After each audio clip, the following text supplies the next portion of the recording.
모두 나와 주 경배하네. 인도하심 부르심 따라 우리의 힘과 계획을 내려놓고 주님만 바라보네. 생명 주신 주 우리 왕께 허물과 죄 고백함으로 주님의 얼굴 전심으로 구할 때 주님 응답하시네. 이곳에서 주님을 예배하네. 여기까지 우릴 인도하셨네. 주의 크신 능력 우릴 붙드셨네. 주님 앞에 나올 때 이곳에서 우리는 예배하네. 행하신 일 다 함께 노래하네. 우리를 돌이키시는 주의 계획 이곳에 세우셨네. 우리 위해. 다시 한번 찬양하도록 하겠습니다. 모두 나와 주 경배하네. 모두 나와 주 경배하네. 인도하심 부르심 따라 우리의 힘과 계획을 내려놓고 주님만 바라보네. 생명 주신 주 우리 왕께, 생명 주신 주 우리 왕께 허물과 죄 고백함으로 주님의 얼굴 전심으로 구할 때 주님 응답하시네. 이곳에서 주님을 예배하네. 여기까지 우릴 인도하셨네.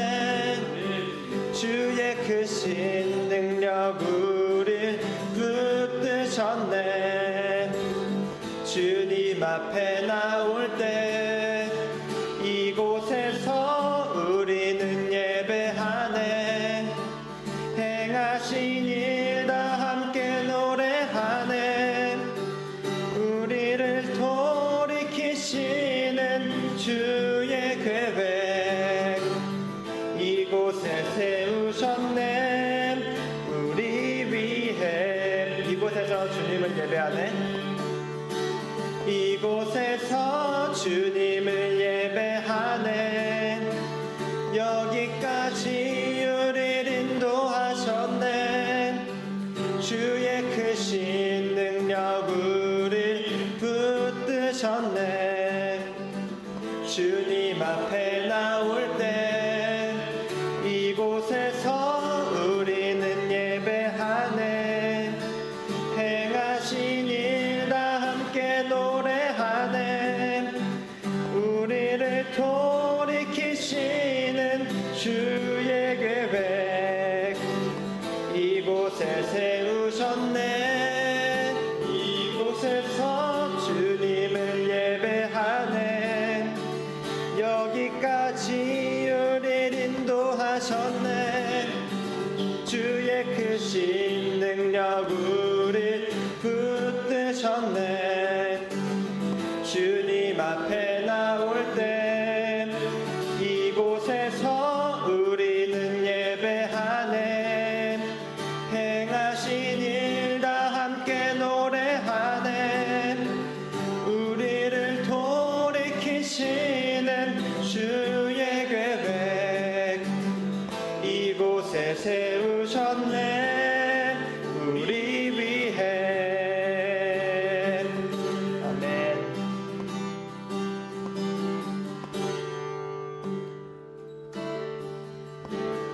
나의 몸을 산제사로 드립니다. 내 모든 삶 주 안에 나 주께 속했네. 나의 맘과 모든 생각 내려놓고 주 뜻대로 순종해 나 주 위에 살리 나의 몸을 산제사로 드립니다. 나의 몸을 산제사로 드립니다. 내 모든 삶 주 안에 나 주께 속했네. 나의 맘과 모든 생각 내려놓고 주 뜻대로 순종해 나 주 위에 살리. 이제 내가 사는 것 아니요 이제 내가 사는 것 아니요 내 안에 그리스도 사는 것이라. 주의 나라 내 삶 속에 임어지네. 믿음으로 살아가리. 나 주만 따르리. 나의 몸을 산제사로 드립니다. 나의 몸을 산제사로 드립니다. 내 모든 삶 주 안에 나 주께 속했네. 나의 맘과 모든 생각 내려놓고 주 뜻대로 순종해 나 주 위에 살리. 이제 내가 사는 것 아니요 이제 내가 사는 것 아니요 내 안에 그리스도 사는 것이라.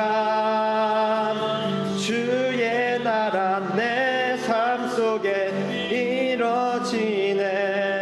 믿음으로 살아가리. 나 주만 따르리.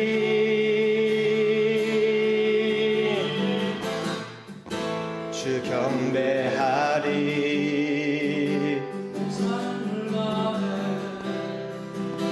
내 삶을 다해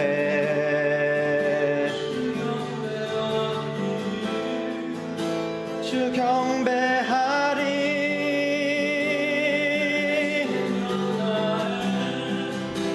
내 생명 다해.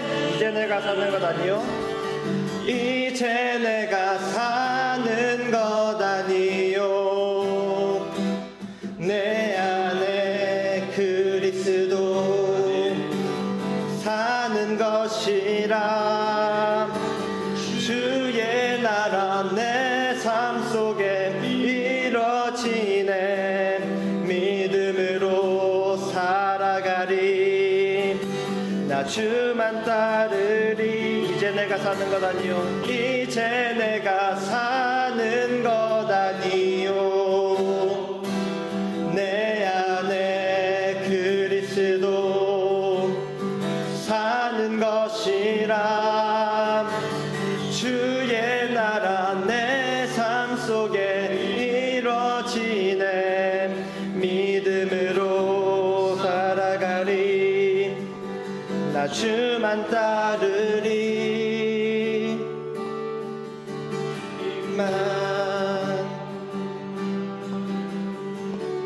하나님 아버지 감사합니다. 오늘 이 좋은 날 아래 서 있어 예배할 수 있는 이 모든 상황과 은혜가 전부 아버지로부터 비롯되었음을 발견하며 이 영광이 아버지께 올려드려 마땅한 것임을 고백합니다. 한 주간 삶을 되돌아보며 우리의 이 고백이 또 얼마나 상반되게 인간적이며 모순적인지 다시금 느끼게 됩니다. 부디 예수 그리스도의 보혈로 덮어주셔서 주께 의지하고 나아가는 삶이 완전하지 않은 우리를 채워주시는 역사 가운데 동참되어 나아가게 이끌어주세요. 특별히 오늘 이 예배를 주께 올려드립니다. 모든 준비하는 손길 가운데 함께 해주시고 말씀 전하시는 박 목사님 가운데 기름 부어주셔서 말씀이 각자 자신에게 말하시는 하나님의 음성으로 들리고 받아들여질 수 있도록 모든 상황과 마음을 준비시켜 주세요. 우리 라이트 천치 성도들을 위해 기도합니다. 한국에 있는 소호의 가운데 말씀하시고 들을 수 있는 귀와 마음 허락해 주시고 또 자라나는 하나님의 꿈들 유마, 아유타, 온유 그리고 태중에 자라고 있는 복음이에게 그리고 오늘 방문하는 유아 도와 가정 가운데에도 하나님의 양분을 공급해 주세요. 한 주간의 여정을 주께 의지하며 나아가는 우리 성도 라이트처치 성도님들 되게 해주시고 특별히 경제 침체기 가운데 공급하시는 하나님을 경험하게 해주세요. 위로가 필요한 이 시기 가운데 하나님께서 그 위로가 되길 바라는 마음으로 감사드리며 기도드렸습니다. 아멘. 혹시 이 게임을 아시는 분 계실지 모르는데 피파라는 게임에 보면 선수들의 능력치가 나옵니다. 보니까 슈팅, 패싱, 드리블, 디펜딩, 피지컬 이렇게 해가지고 점수가 쭉 나오는데 전 세계 선수들 가운데 1위가 메시더라고요. 그래서 궁금해서 찾아봤습니다. 그 다음 그림 손흥민 선수가 12위더라고요. 여기 보면 점수가 93점과 89점이 있습니다. 이제 그림은 이제 없애주시고 이게 보면서 이런 생각을 했어요. 나에게도 점수가 있다면 나는 몇 점일까? 여러분 어떠세요? 몇 등쯤 될까? 나에게 있는 점수로 인해서 내가 몇 등쯤 돼야 뉴질랜드에서 행복하게 살 수 있는 것일까?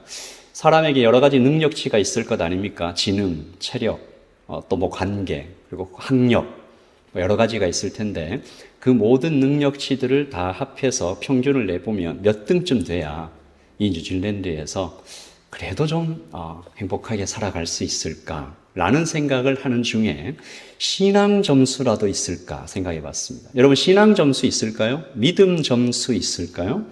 몇 점쯤 돼야 인정받고 하나님께 좀 받아들여지고 너 신앙 점수 한 80점 정도 되니까 그래도 하나님이 좀 기뻐하실까? 다 필요 없고 이런 분들이 있을 거 아닙니까? 다 필요 없고 은혜로 구원받는 거 아닙니까? 우리는 자격 없이 그렇게 구원받는 거 아닙니까? 라고 말하지만 왜 우리는 여전히 나를 바라보시는 하나님의 활짝 웃는 얼굴을 잘 만나지 못하는 것일까요? 지금 하나님께서 여러분과 얼굴을 이렇게 마주 대하고 계시다면 그 하나님께서는 어떤 표정으로 우리를 바라보고 계실까요? 여러분을 바라보고 계시는 하나님께서 활짝 웃고 계십니까? 왜 우리는 하나님의 그 표정에서 뭐가 문제일까? 우리가 하나님을 믿는 것에서 정성을 다하지 못하는 것일까? 진심이 없는가? 아니면 어제 내가 지었던 죄에 대하여 아직 회개를 못해서 그런 것일까? 이런 생각들을 많이 해보게 되었습니다. 오늘 말씀 우리가 읽은 열왕기 하에서 하나님의 대답을 좀 찾아보려고 하는데요. 이스라엘의 왕들 중에서 가장 드라마틱한 이야기를 가지고 있는 왕 중에 한 명이죠. 예후입니다. 그림 한번 보실까요? 예후. 야 is he. 여호와는 이분이시다. 이분이 여호와시다. 라는 이름을 가지고 있는 왕입니다. 이분이 가지고 있는 이 개인의 능력치가 메시급인 것 같아요. 이스라엘의 영웅이죠. 북이스라엘의 장군이었는데 쿠데타를 일으켜가지고 레볼루션이죠. 혁명을 일으켜서 왕이 된 분입니다. 우상 숭배로 오염된 이스라엘을 하나님께 돌아오게 하는 하나님의 칼로 사용된, 그래서 나중에 이 혁명을 성공하죠. 어떤 영화에 보니까 성공하면 혁명, 실패하면 반역 아닙니까? 라는 대사가 있던데 이분 성공해서 왕이 됩니다. 이분의 점수를 한번 살펴보는 것이 유익하리라 생각해서 하나씩 좀 살펴봤는데 첫 번째, 영성 점수입니다. 아주 높습니다. 왜냐하면 이분은 특별히 하나님께 선택을 받았기 때문입니다. 같이 읽어볼까요? 시작. 예후를 찾아 들어가서 기름병을 가지고 그의 머리에 부으며 이르기를 여호와의 말씀이 내가 내게 기름을 부어 이스라엘 왕으로 삼노라 하였노라. 엘리사가 하나님께 명령을 받아서 가서 기름을 부어 왕으로 세운, 여러분 이스라엘의 왕들 중에 특별히 선지자가 가서 기름을 부어가지고 왕이 되고 그 이전까지 왔던 다이내스티를 끝내고 새로운 다이내스티, 새로운 왕조를 시작한 왕 또 한 분 더 있죠. 누굽니까? 다윗이잖아요. 그러니까 오늘 이 말씀은 다윗을 떠올리게 하는, 이분 다윗과 동급인가? 이런 생각이 들 정도로 이분의 영성 점수는 꽤나 뛰어난 것 같아요. 하나님께 선택을 받았습니다. 둘째, 리더십 점수. 리더십 점수도 굉장히 최고입니다. 자, 여기서 예후가 방금 이 왕이 될 거라는 이 예언을 듣고 곁에 있었던 이 군대 장관들, 그러니까 동료도 있을 거고 부하도 있을 거고 어쩌면 경력이 오래된 분들도 있을 텐데 그 예언을 듣자마자 이런 태도를 취합니다. 9장 13절 시작. 이 말을 듣고 그들은 재빨리 겉옷을 벗어 들챙개에 깔고는 예후를 그 위에 모시고 나팔을 불며 예후가 왕이 되었다고 외치기 시작한 거죠. 그러니까 엄청난 지지를 받으면서 이분이 정말 왕이 되게 너무 잘 됐다. 될 줄 알았다. 그러니까 리더십이 굉장히 좋았던. 그리고 세 번째, 하나님의 선택을 받고 리더십도 좋았을 뿐만 아니라 이분이 개인적으로 가지고 있던 무력도 굉장했습니다. 이 파워와 스피드가 대단했는데, 그림 한번 볼까요? 뒤에서 명령만 한 것이 아니라 직접 가장 앞에서 전쟁을 이끌고 돌진했던 이분이, 여러분이 열왕기하 9장 10장을 잘 읽어보시면 이런 장면들이 나오거든요. 병거, 체리엇이죠. 체리엇을 몰면서 성경의 표현이 그래요. 미친 듯이 달리고 있었다. 미친 듯이 달리면서 활을 당겨서 쐈는데 그 당시 요람 왕의 심장에 정확하게 맞습니다. 힘과 스피드가 장난 아니었죠. 또 이분이 넷째, 판단력, 추진력, 결단력 굉장히 좋습니다. 왕이 되고 혁명을 진행을 하는데요. 빠르고 정확하고 거침없게 열왕기하 9장 10장에 그분의 혁명의 내용이 쭉 나오는데 제가 표로 한번 만들어봤어요. 너무 많아가지고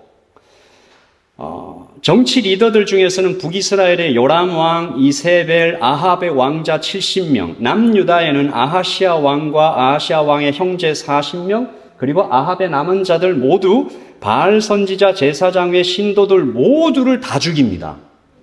그리고 바알 아세라 신상을 파괴하고 바알 신전을 변소로 만드는 이 어마어마한 혁명을 1년도 채 안 되는 시간에 다 끝냅니다. 왕 2명, 그러니까 북이스라엘의 왕, 남유다의 왕, 그리고 그 측근들, 형제, 이세벨, 몰아치듯이 다 죽이는데요. 이 방법이 굉장히 좀 잔인하긴 한데 이 판단력, 추진력, 결단력 굉장한 것 같아요. 그리고 마지막 5번째, 힘만 세고 밀어붙이고 하나님 선택받았다고 그냥 이렇게 무력만 리더십 세고 이 정도가 아니고요. 굉장히 스마트해요. 똑똑해요. 지능 점수가 되게 높아요. 우상숭배, 당시에 이 북이스라엘에 우상숭배하는 사람들이 굉장히 많았는데 이 사람들을 한꺼번에 모아서 이렇게 죽여야 되니까 이 어떻게 해야 되냐? 꾀를 낸 거죠. 예후가 뭇 백성을 보고 그들에게 이르되 시작. 아합은 바알을 조금 섬겼으나 예후는 많이 섬기니라. 이렇게 얘기한 거예요. 내가 혁명을 해서 왕이 되긴 됐는데 걱정하지 마. 나는 바알을 열심히 섬길 거야. 우리 같이 모여서 바알에게 예배하자. 큰 제사를 바알에게 드리자 하고 바알의 모든 선지자들과 제사장들을 한 사람도 빠지지 말고 다 모았어요. 그래서 다 모아놓고 다 죽였어요. 어때요? 이 예후의 이 능력치 가히 메시급이 아닌가라는 생각이 듭니다. 하나님께서 사람 참 잘 뽑으신 것 같아요. 하나님이시니까 이미 다 아시고 딱 뽑으신 게 아닌가. 하나님이 크게 칭찬하십니다. 30절 시작. 여호와께서 예후에게 이르시되 내가 나 보기에 정직한 일을 행하되 잘 행하여 내 마음에 있는 대로 아합 집에 다 행하였은즉 내 자손이 이스라엘 왕위를 이어 4대를 지내리라 하시니라. 크게 칭찬하시죠. 너의 아들, 손자, 그 다음 손자까지 다 왕되게 해줄게 라고 하시고 이 정도로 하시고 딱 끝냈으면 좋겠는데 하나님께서 거기에서 한 가지 딱 트십니다. 아니, 근데 너 한 가지 잘못했어. 근데 너 한 가지 잘못했어. 같이 읽어보죠. 28절 시작. 예후가 이와 같이 이스라엘 중에서 바알을 멸하였으나 이스라엘에게 범죄하게 한 느바세 아들 여로보암의 죄, 곧 베델과 단에 있는 금송아지를 섬기는 죄에서는 떠나지 아니하였더라. 한 가지 잘못한 것이 있어.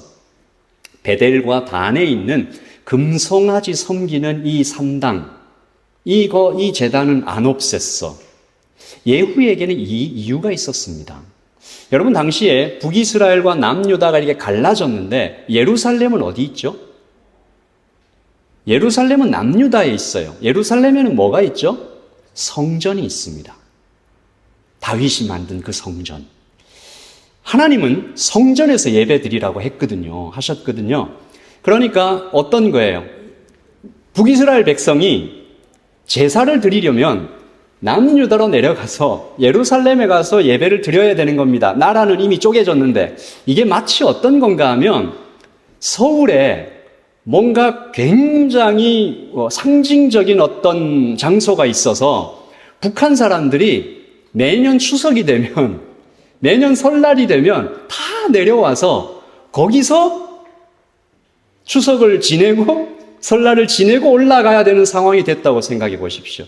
이 나라가 유지가 안 되죠. 그래서 예후가 베델과 단에 우리 여기서 예배드리자라고 한 겁니다. 금송아지를 섬긴 게 아니고 그 금송아지는 그냥 하나님의 어떤 형상이었죠. 물론 이 잘못된 것이지만 나라를 혁명을 기껏 일으켜가지고 왕이 됐는데 그 백성들 다 예루살렘 가서 예배드리라고 하면 나라가 유지가 안 되잖아요.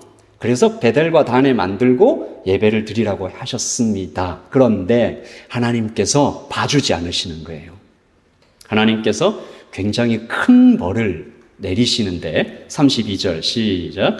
이때 여호와께서 이스라엘에서 땅을 잘라내기 시작하심에 하사엘이 이스라엘의 모든 영토에서 공격하되, 하사엘은 이방입니다. 아람의 왕이에요.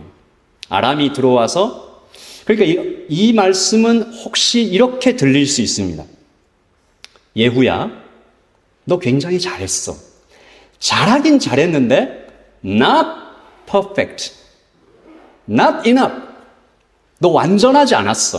충분하지 않았어. 좀 더 잘하지 그랬니?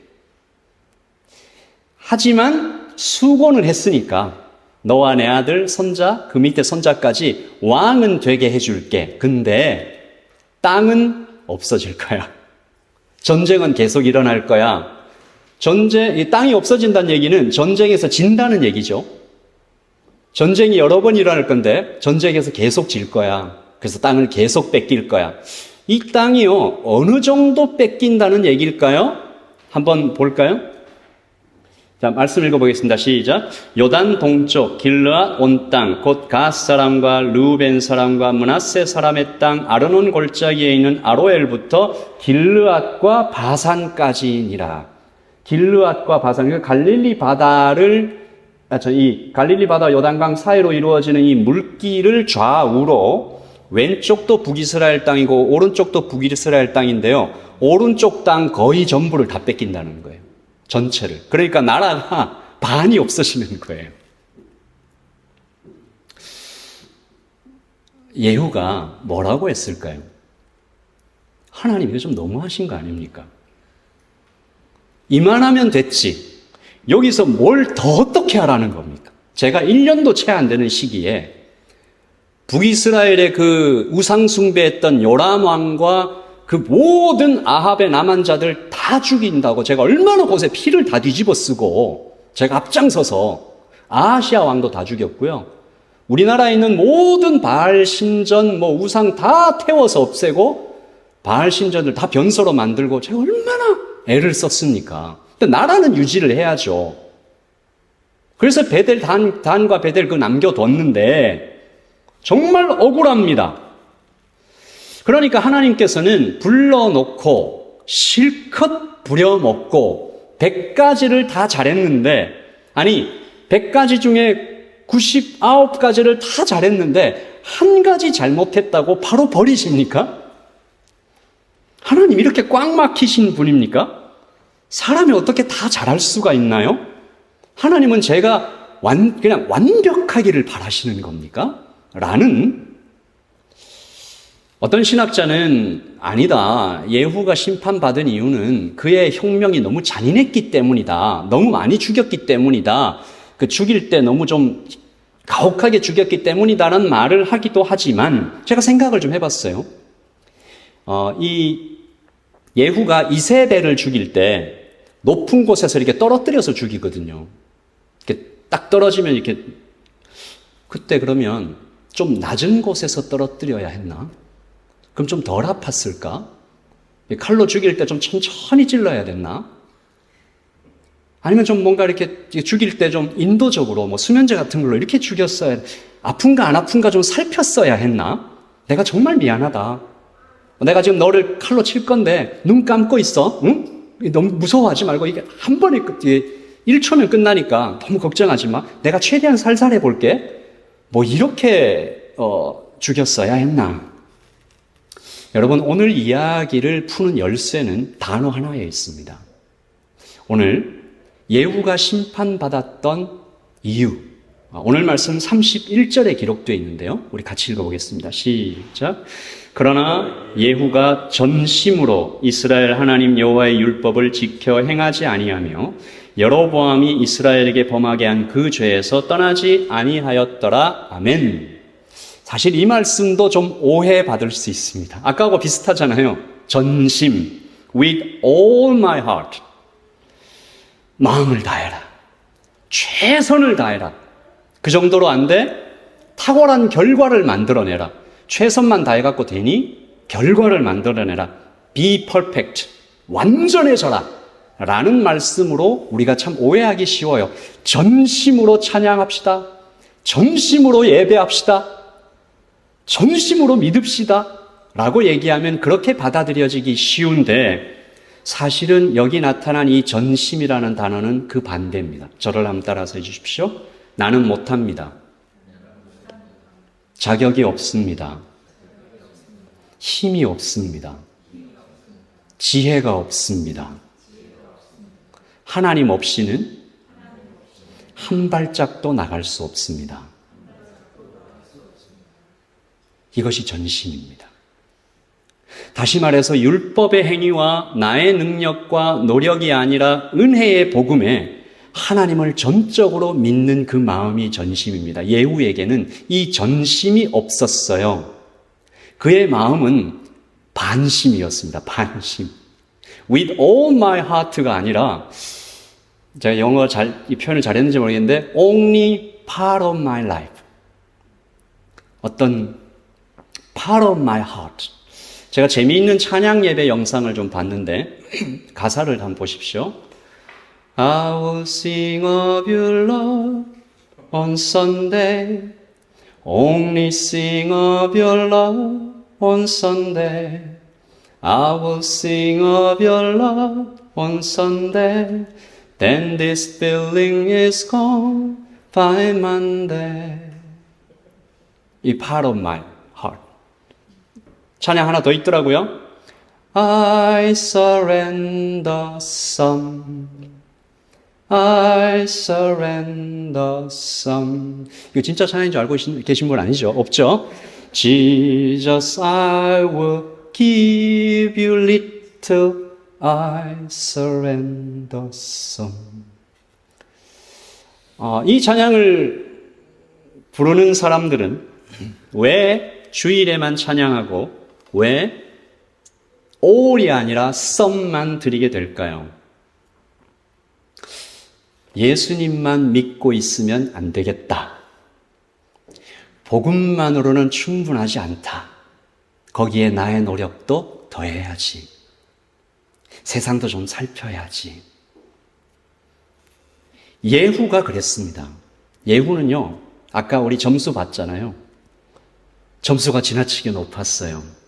점수가 높은 것이 잘못은 아니지만 자신의 강함, 똑똑함, 자기중심적 의, 이것이 지나쳐서 자신만만해졌고, 제가 이런 표현을 써봤는데 예후는 지나치게 의로웠습니다.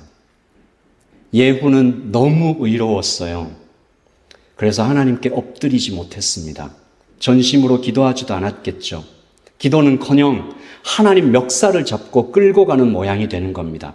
하나님은 그에게 있어서 나를 도와서 더 강하게 만들어줄 어떤 힘센 종, 하나님의 이름을 내세우고 하나님의 기름 부으심을 받았지만 그가 믿는 것은 여전히 자기 자신이었고, 그래서 하나님은 그에게 이렇게 말씀하고 계시는지 모르겠어요. 너는 나를 따른 적이 없다. 여러분, 그러면 이 전심은 뭘까요? 구체적으로 전심은 어떻게 가질 수 있을까요? 전심은 굉장히 쉽게 들립니다. 나 아무것도 못해요. 아무것도 할 수 없어요. 자격이 없어요. 하나님 없이는 한 발짝도 나가지 못해요. 그래서 전심은 누구나 가질 수 있는 것처럼 보이지만 사실은 아무나 가질 수 없습니다. 왜냐하면 전심이 약함에서 오기 때문이에요. 그러면 우리가 다 저 약한데요? 저 약해요. 저 너무 약해요. 라고 얘기하는 사람이 있을지 모르지만 약함은 그렇게 가볍게 말할 수 있는 것이 아닙니다. 내가 정말 나를 약하다고 생각한다면 나는 그 약함을 자신 있게 말하기 어려워요. 지난주에 나병 환자 4명에 대해서 우리가 말씀을 살펴봤는데 그분들을 통해서 발견하는 약함이라는 것은 자신의 목숨까지 타인에게 의탁하는 겁니다. 내 목숨의 결정권이 저 사람에게 있다라고까지 생각하는 게 약함입니다.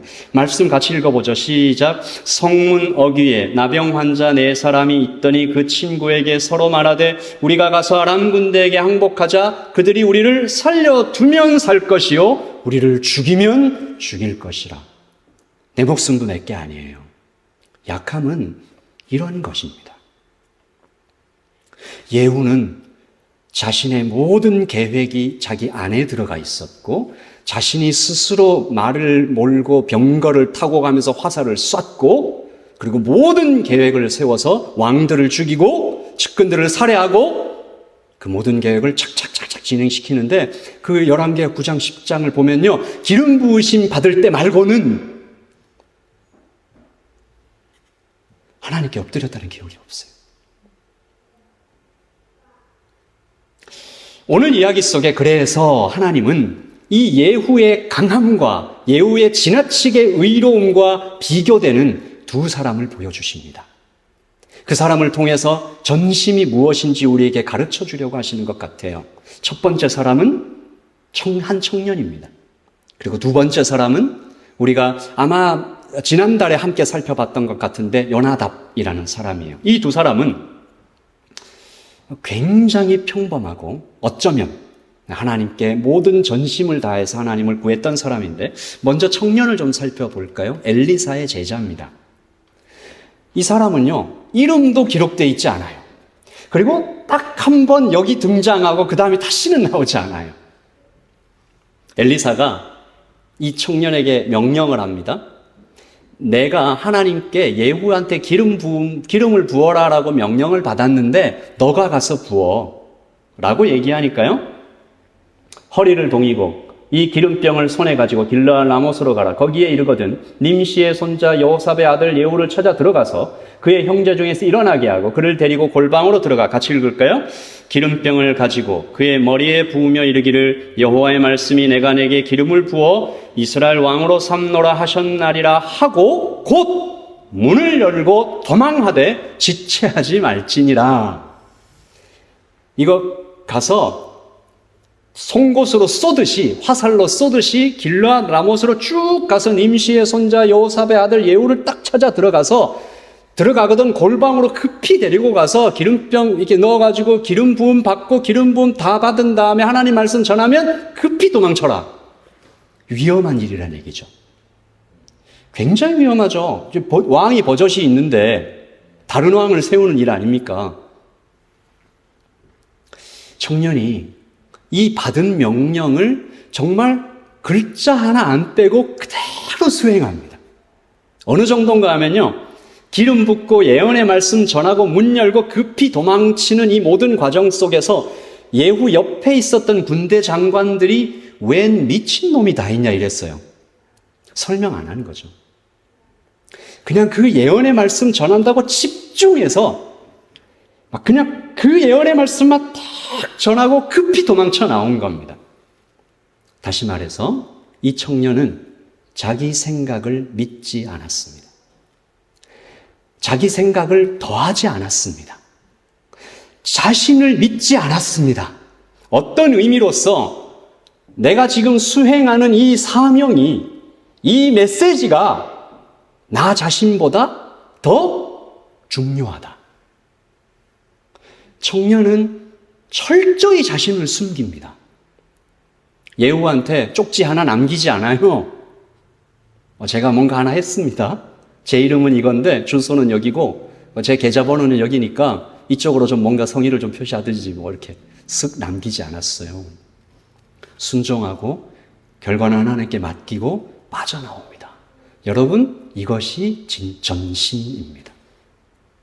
두 번째, 여호나답이라는 사람인데 오늘 말씀에는 여호나답이라고 기록되어 있지만 아마 우리가 지난달에 살펴본 레갑 자손의 아시죠? 레갑 자손의 그 조상 요나답 같은 이름인데 이게 다르게 쓴 거거든요. 예후가 한참 혁명의 칼을 휘두르면서 병거 타고 막 달리던 어떤 때에 말씀 한번 읽어볼까요?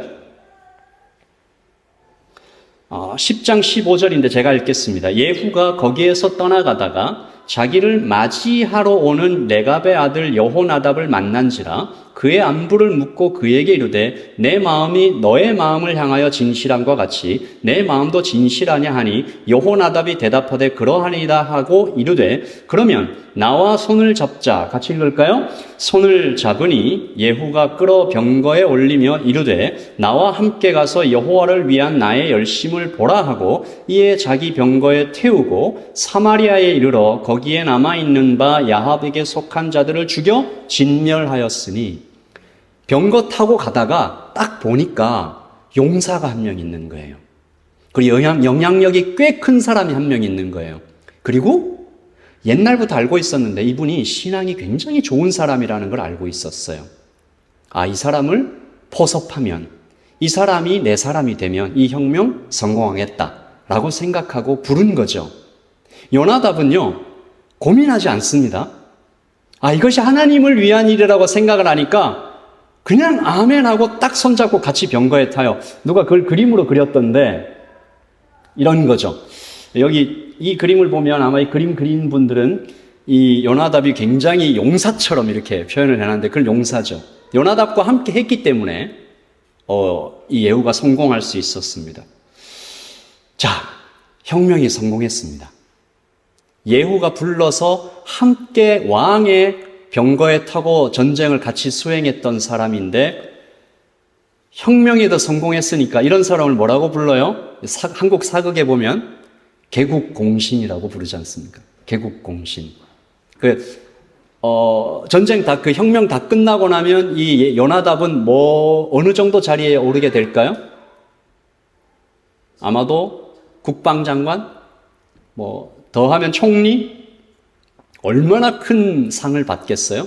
그런데 여러분 아시다시피 이 요나답이 그 모든 상을 다 거절하고 자기 가족들을 다 데리고 광야로 들어갑니다. 그리고 3가지 명령을 내려요.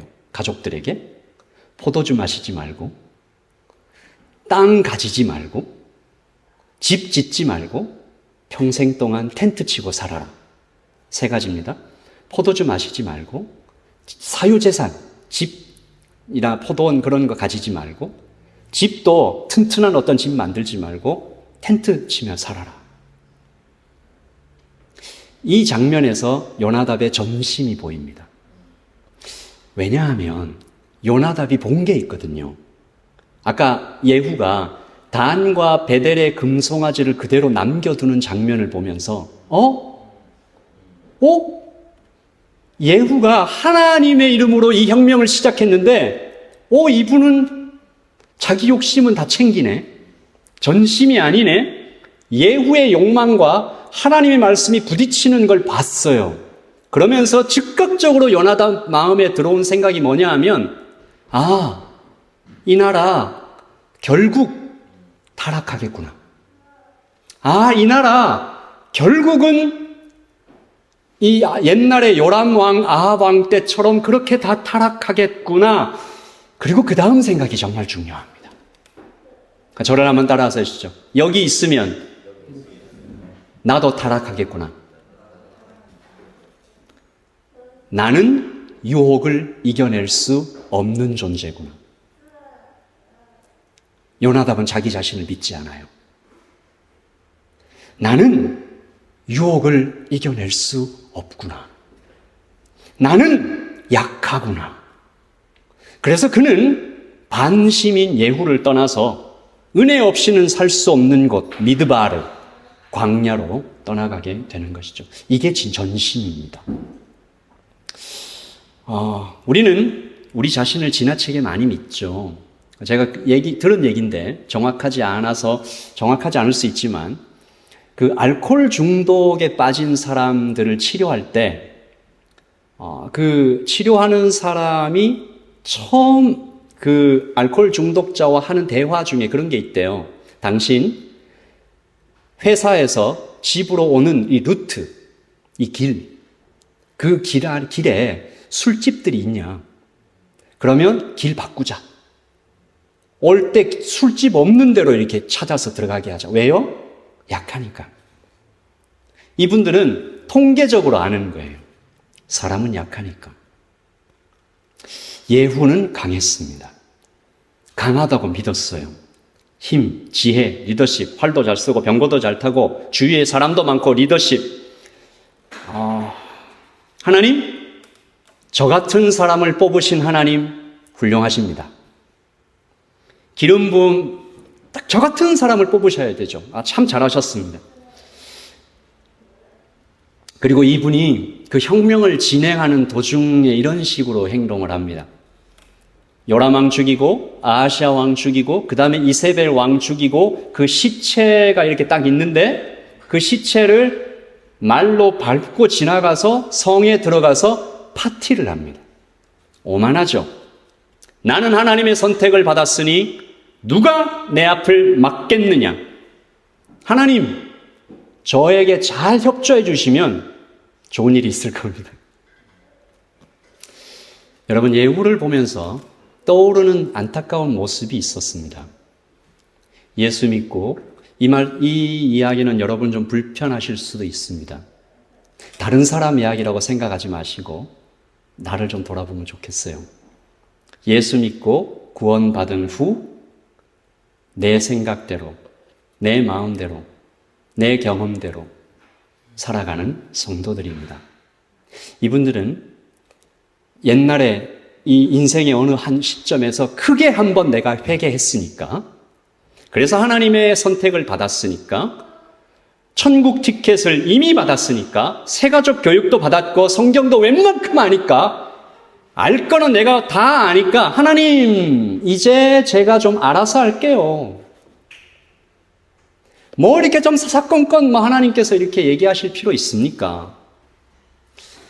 이 대목에서 목사들이 정말 위험하더라고요. 목사들이요, 예후와 좀 비슷하지 않습니까? 하나님의 부르심을 받았다고 믿고 크게 헌신하지 않았습니까? 공부도 많이 했잖아요.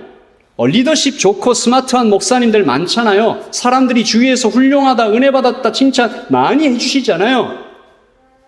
그러다가 무너지더라고요. 내 인생 하나님께 크게 한번 드렸으니까 지금부터는 좀 제 생각대로 제가 이렇게 해보니까 괜찮더라고요. 순간마다, 호흡마다, 날마다 의지하지 않는 거죠. I surrender the some. 사진 한번 볼까요?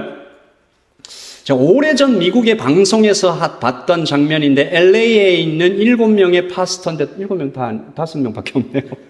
이분 중에 한 분이 11조에 대한 황당한 메시지를 전하시는 장면을 제가 봤어요. 11조 하나님께 바치십시오. 10분의 1을 하나님께 잘 드리면 나머지 10분의 9가 be blessed, 축복을 받습니다. 근데 11조 한번 안 드려보세요. 그러면 전체가 be cursed, 저주받아요. 그러니까 10분의 1 하나님께 드리고 나머지 10분의 9 축복받아서 잘 사용하시면 됩니다라는 이 생각에는 어떤 위험한 생각이 있나요? 10분의 1 하나님께 바치는 그 헌신과 의무와 잘한 일을 마쳤으니 나머지 10분의 9는 내 마음대로 한번 써볼게요. 수련회에서 뜨겁게 은혜 받고 특별 새벽기도 거창하게 한번 완주했으니 나는 이제 할 만큼 했으니까 이제 하나님 저에게 주실 보상은 뭡니까? 이 정도 헌신했으면 뭔가 돌아오는 게 있어야 되는 것 아닙니까? 라고 생각하는 모든 마음은 반심입니다. Only part of my heart. 저희 교회가 복음 중심적 삶을 공부할 때 잘못된 false righteousness, 내가 의지하는 가짜 의로움에 대해서 우리가 좀 질문은 이것이었습니다. 시작. 내가 인정받고 잘하고 있다는 느낌을 받기 위해 나는 무엇을 의지하고 있습니까? 이 대답이 예수님, 복음이 아니면 그 대답은 모두 우상인 거죠. 가짜 의로움들의 예를 그 다음요. 더 많은데 직업에 기반한 나는 열심히 일한다. 그래서 보상받는다. 지식. 나는 다른 사람보다 더 많은 책을 읽고 더 잘 표현하며 고상하다. 나는 당연히 다른 사람보다 더 우월하다. 마지막에 보니까요. 신학에 기반한 의도 있더라고요. 나는 건강한 신학적 지식을 갖고 있다. 따라서 하나님은 그릇된 신학을 가진 사람들보다 나를 더 사랑하신다라고 하는 잘못된 false righteousness. 여러분, 이 잘못된 의들은, 이 우상들은 반드시 우리를 배신합니다. 예후가 이 가짜 의를 나의 힘, 리더십, 여러 가지 이런 것들을 의지하면서 쭉 살았을 때 그는 배신당하죠. 그림 한번 볼까요? 영국의 대형 박물관에 블랙 오벨리스크라는 게 있어요. 이 아시리아의 왕 샬마네스르 3세의 기념비인데 이 기념비 이렇게 삥 돌아서 뭔가 이렇게 새겨져 있지 않습니까? 그 다음 요걸 이제 확대하면 이렇게 되는데, 자, 그 다음 요거예요. 여기서 저렇게 옷도 그냥 보통 옷, 평복이라고 하죠. 평복을 입고 아시리아 왕 앞에 엎드려서 조공을 바치고 있는 사람이 예후입니다. 자신의 힘을 의지하고 하나님께 반심을 드렸던 이 예후가 이 개인의 어떤 스탯은 능력치는 거의 메시급인 이 사람이 결국 하나님께서 그의 최후를, 그래서 저는 이 장면을 보면서 하나님께 엎드리면 하나님이 일으켜 주신다. 세상에 엎드리면 세상은 그를 짓밟는다. 라는 문장을 생각하게 되었습니다. 우리 저를 한번 따라서 해주십시오. 하나님께 엎드리면 하나님은 일으켜 주신다. 세상에 엎드리면 세상은 그를 짓밟는다. 잠깐은 좋을 수 있습니다. 그러나 결국은 세상은 계속 뭐라 그래요? 조금 더 해봐. 사랑하는 성도 여러분, 여기에 모이는 모든 하나님의 백성들 전심으로 하나님을 사랑하시기를 예수님의 이름으로 축복합니다. 전심으로 하나님을 의지하시기를 바랍니다. 전심으로 하나님께 맡겨드리기를 소원합니다. 내가 그렇게 살아갈 수 있도록 하나님께 은혜를 구하는 여러분 되시기를 예수님의 이름으로 축복합니다. 제가 설교를 준비하면서 전심이라는 제목으로 시를 한번 써봤습니다. 훌륭하지 않습니까? 네. 그 음악을 좀 부탁드립니다. 제가 전심이라는 제목으로 제가 한번 읽겠습니다. 전심이라는 것은 몸은 지쳐 부서지고 영혼은 나를 자꾸 외면하고 악인은 밤새 울음으로 흔들고 오직 하나님만 붙잡을 수밖에 없는 순간 나는 왜 이토록 부족한 것일까? 절망 속에서 마음을 쏟는 그 시간에 전심이라는 것은 입덧이 나를 덮치고 무엇도 아무것도 입에 담기지 않고 몸과 마음이 무너져 내리는 그 순간에 하나님 한마디 비명만 지르게 되는 어쩌면 긴 밤의 아득한 순간에 전심이라는 것은 10년이 하루 같았던 직장에서 어느 날 날아온 해고의 소식에 모든 것이 끊어지고 앞이 보이지 않는 막막함 속에서 하나님 어찌해야 할지 몰라 애타게 부르던 그 순간에 전심이라는 것은 교회를 개척했지만 3년의 공부와 수많은 준비에도 성도는 오직 가족뿐인 그 쓸쓸한 예배 속에서 그래도 다시 하나님은 좋으신 분이라고 힘주어 외치는 가난한 마음 그 어딘가에 이건 같이 읽을까요? 전심은 찬란하게 탄생하고 은혜는 비처럼 내려오고 우리는 나라를 살며 벅찬 샬롬을 누립니다. 여러분에게도 전심이 탄생하는 순간들이 있을 것 같아요.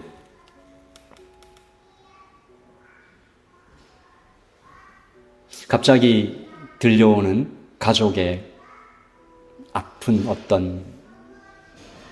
갑자기 가족이 아프시대요.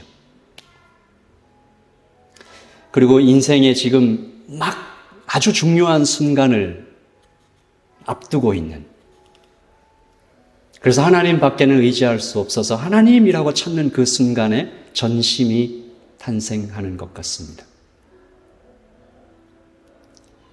취직을 위해서, 결혼을 위해서, 또 사랑하는 사람의 그 아픔을 위해서, 다른 어디에도 기댈 데가 없어서 하나님을 꽉 붙잡는 그 순간에 전심은 탄생이 되지 않겠습니까? 설교를 준비하면서 한 목사님의 설교를 우연히 듣게 되었습니다. 여러분 불을 한번 꺼주시고 이 목사님의 설교 중에 하신 그 간증 속에서 이게 전심이구나라고 발견되는 부분들이 있어서 여러분과 좀 나누려고 합니다.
하는 목사로서 말을 더듬는 결핍과 약함, 남편 목사님이 말을 더듬어서 매 예배 때마다 가슴을 조여야 하는 결핍과 약함, 그 인생의 약함을 우울로 끌고 가지 않고 열등감으로 몰고 가지 않고 남과 비교하는 것으로 몰고 가지 않고 분노로 몰고 가지 않고 그 약함을 예수 그리스도를 가까이 하는 의지하는 재료로 쓰는 것, 이것을 전심이라고 합니다. 오늘 예배드리는 우리 모두가 나에게 있는 하나님이 허락하신 그 약함과 결핍을 발견하고, 그래서 어쩔 수 없이 하나님 아니면 이것을 해결할 수 없어서 하나님께 엎드리게 하신 그 순간에 그것이 다만 우리를 우울이나 분노나 비교로 우리를 추락하게 만드는 것이 아니라 이것으로 예수님을 의지하자, 예수님을 더 찾자, 예수님께서 우리와 함께 계시다, 그렇게 예수님께 더 깊이 들어가는 우리 모두가 되시기를 바랍니다. 우리 한번 기도하십시다. 우리 이 시간 기도할 때 그렇게 한번 기도하십시다. 자기 중심적인 의에서 벗어나 오직 예수님의 의만 바라보게 하여 주시옵소서. 반심을 버리고 전심으로 하나님만 의지하게 하소서. 주님, 나에게 주신 이 연약함이 우울과 분노와 열등감, 비교하는 것으로 사용하지 않고 예수님을 가까이 하는 재료로 사용될 수 있도록 주님 우리에게 은혜를 더하여 주시옵소서. 우리 같이 한번 기도하겠습니다. 우리 이 찬양을 좀 같이 고백할까요? 나의 주님, 오직 당신만이 아시는 이유가 있음을 믿습니다. 다 이해할 수 없는 많은 일도 당신만 아시는 이유가 있습니다. 우리 한 번 더요. 나의 주님, 오직 당신만이 아시는 이유가 있음을 믿습니다. 다 이해할 수 없는 많은 일도 당신만 아시는 이유가 있습니다.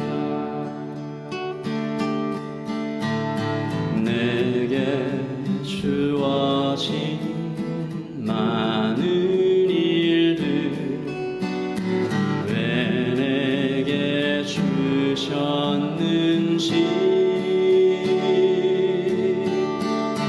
나의 지혜로 다 이해할 수 없어도 주는 언제나 선하시라.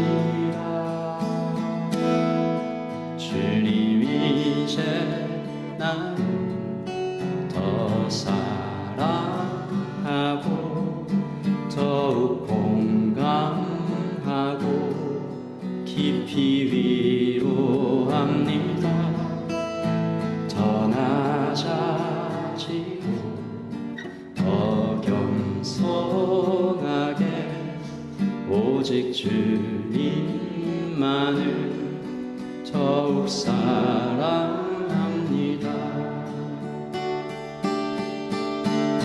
내게 주어진 많은 일들 왜 내게 주셨는지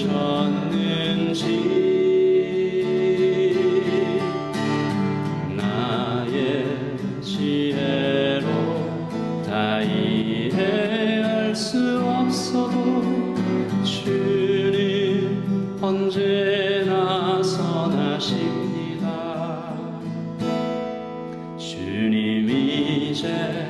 나는 더 사랑하고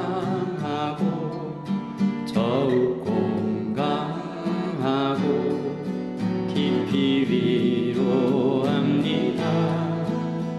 더 낮아지고 더 겸손하게 오직 주님만을 더욱 사랑합니다. 주님 이제 나를 더 사랑하고 더욱 공감하고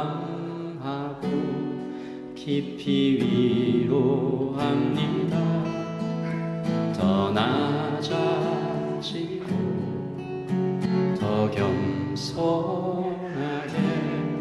오직 주님만을 더욱 사랑합니다. 우리 한 번만 더 기도하겠습니다. 주님을 향한 전심이 우리를 이끌어 가야 할 곳은, 당연히 이끌게 되는 것은 방금 우리가 찬양했던 것처럼 더 사랑하고 더 공감하고 더 낮아지고 더 겸손하게 되어 주님만을 닮아가고 사랑하는 것일 것입니다. 여러분에게도 각자의 약함이 있으실 텐데요, 결핍이 있으실 텐데요, 고민이 있으실 텐데요, 그 고민이 예수님께 나를 더 가까이 가게 하는 재료가 되고 거기에서 공감과 위로와 사랑의 열매가 맺혀지기를 바랍니다. 우리 그렇게 하나님 우리에게 역사해 달라고 기도하겠습니다.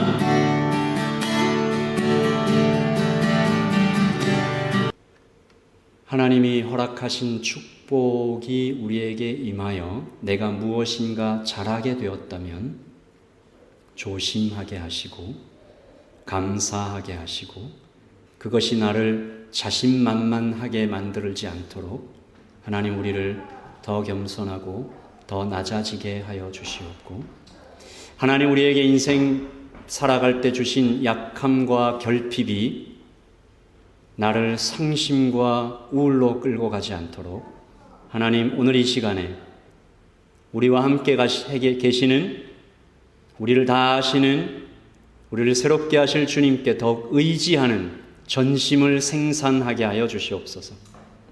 하나님, 그리고 그 전심이 우리를 더 많이 공감하는 사람으로, 더 많이 위로하는 사람으로, 더 겸손해지는 사람으로 만들어 가게 하여 주시옵소서. 지금은 우리 주 예수 그리스도의 그 크신 사랑과 하나님 아버지의 뜨겁고 풍성하신 은혜와 성령의 충만하심이 여기에 전심으로 하나님을 예배하고 의지하며 살아가기를 원하는 모든 하나님의 백성들 머리머리 위에 지금부터 영원토록 함께 있을지어다. 아멘. 우리 하나님께 큰 박수로 영광을 올려 드리겠습니다. 네, 예배를 마쳤고요. 옆에 있는 친교실로 이동하셔서 교제를 나눠주시면 감사하겠습니다.